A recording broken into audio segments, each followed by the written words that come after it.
അങ്ങനെ സ്നാപ്ഡ്രാഗന്റെ പുതിയ 2 പ്രൊസസ്സറുകൾ ലോഞ്ച് ചെയ്തിരിക്കുകയാണ്. അപ്പോൾ എല്ലാവർക്കും പുതിയൊരു ടെക് ന്യൂസിലേക്ക് സ്വാഗതം. സ്നാപ്ഡ്രാഗന്റെ 8 Gen 5ഉം 8 Gen 5ഉം ആണ് ലോഞ്ച് ചെയ്തിരിക്കുന്നത്. 8 കാര്യം നോക്കുവാണെങ്കിൽ ഇതെന്ന് പറയുന്നത് 3 നാനോമീറ്റർ ഒരു പ്രൊസസ്സറാണ്. അതുപോലെ തന്നെ ഇതിന് കഴിഞ്ഞ അവിടുത്തെ പ്രൊസസ്സറിനെക്കാട്ടും 20% പെർഫോമൻസിന്റെ ഇംപ്രൂവ്മെന്റും അതുപോലെ തന്നെ 35% പവർ എഫിഷ്യൻസി ഉണ്ടാവുമെന്നാണ് അവർ ക്ലെയിം ചെയ്യുന്നത്. അതുപോലെ തന്നെ ഇതിന്റെ ക്ലോക്ക് സ്പീഡ് എന്ന് പറയുന്നത് 4.6 ആണ്. ഏറ്റവും പവർഫുൾ ആയ പ്രൊസസ്സറാണ് ഇതെന്ന് പറയുന്നത്. ഇനി 8 Gen 5ന്റെ കാര്യം നോക്കുവാണെങ്കിൽ ഇതിന്റെ ക്ലോക്ക് സ്പീഡ് എന്ന് പറഞ്ഞാൽ 3.6 ആണ് വരുന്നത്. ഇതും ഒരു 3 നാനോമീറ്റർ പ്രൊസസ്സറാണ്. അതേപോലെ തന്നെ ഈ പ്രൊസസ്സർ ഇറങ്ങുമ്പോൾ നമ്മൾ സ്ഥിരമായിട്ട് കാണുന്ന പരിപാടിയാണ് എല്ലാ ആൻഡ്രോയിഡ് ബ്രാൻഡുകളുടെയും ഫ്ലാഗ്ഷിപ്പ് ഫോൺ ലോഞ്ച് ചെയ്യുന്നുള്ള കാര്യം. അപ്പോൾ ഈ വർഷം അതേ പാറ്റേൺ അവർ ഫോളോ ചെയ്യുന്നുണ്ട്. അപ്പോൾ അതിന്റെ ഭാഗമായിട്ടുള്ള 3 ഫോണുകളുടെ കാര്യം ഞാൻ കഴിഞ്ഞ വീഡിയോയിൽ പറഞ്ഞായിരുന്നു. അപ്പം വേറെ 2 ഫോണുകളോടുണ്ട്. ഒന്ന് പറയുന്നത് iQന്റെ 15 ആണ്. അപ്പോൾ ഇതിന്റെ സ്പെക്സ് നോക്കുകയാണെങ്കിൽ 140 ഹെർട്സ് റിഫ്രഷ് റേറ്റ് ഉള്ള 2600 നിറ്റ്സ് ബ്രൈറ്റ്നസ് ഉള്ള ഒരു ഡിസ്പ്ലേ ആണ് വരുന്നത്. അതുപോലെ തന്നെ ട്രിപ്പിൾ ക്യാമറ സെറ്റപ്പ് ആയിരിക്കും. അതിൽ പെരിസ്കോപ്പ് എന്ന് പറയുന്നത് 200 MB ആയിരിക്കും എന്നാണ് അറിയാൻ സാധിച്ചത്. അതേപോലെ തന്നെ ഇതിന്റെ ബാക്ക് പാനൽ എന്ന് പറഞ്ഞാൽ കളർ മാറുന്ന ബാക്ക് പാനൽ ആയിരിക്കും എന്നാണ് കേൾക്കുന്നത്. ബാക്കിയുള്ള സ്പെക്സുകളൊന്നും ഇതുവരെ വന്നില്ല. അതേപോലെ തന്നെ വേറെ ഫോൺ എന്ന് പറഞ്ഞാൽ റിയൽമി GT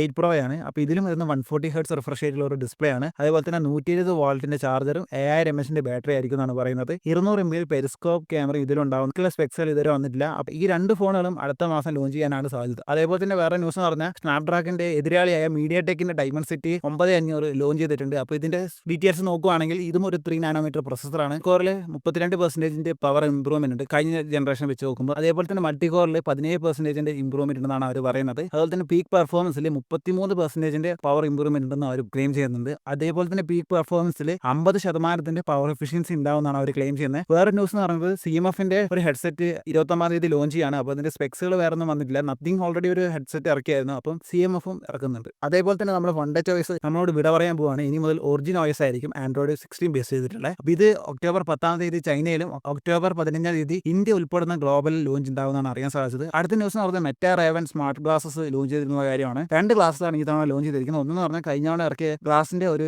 ജനറേഷൻ 2 എന്ന് പറയുന്നത്. അടുത്തെന്ന് പറയുന്നത് ഒരു ഡിസ്പ്ലേ ഒക്കെ ഉള്ള ഗ്ലാസ്സാണ് അവർ ലോഞ്ച് ചെയ്തിരിക്കുന്നത്. ഇതിലെന്ന് പറയുന്നത് 5000 നിറ്റ്സ് പീക്ക് ബ്രൈറ്റ്നസ് ഉള്ള 90 ഹെർട്സ് റിഫ്രഷ് റേറ്റ് വരെ സപ്പോർട്ട് ചെയ്യുന്ന ഡിസ്പ്ലേ ആണ് ഇതിൽ വന്നിരിക്കുന്നത്. അപ്പോൾ അത് നിങ്ങൾക്ക് ഹാൻഡിൽ ചെയ്യാൻ വേണ്ടിയിട്ട് കയ്യിലൊരു ബ്രേസ്ലെറ്റ് നിങ്ങൾക്ക് കിട്ടുന്നതായിരിക്കും.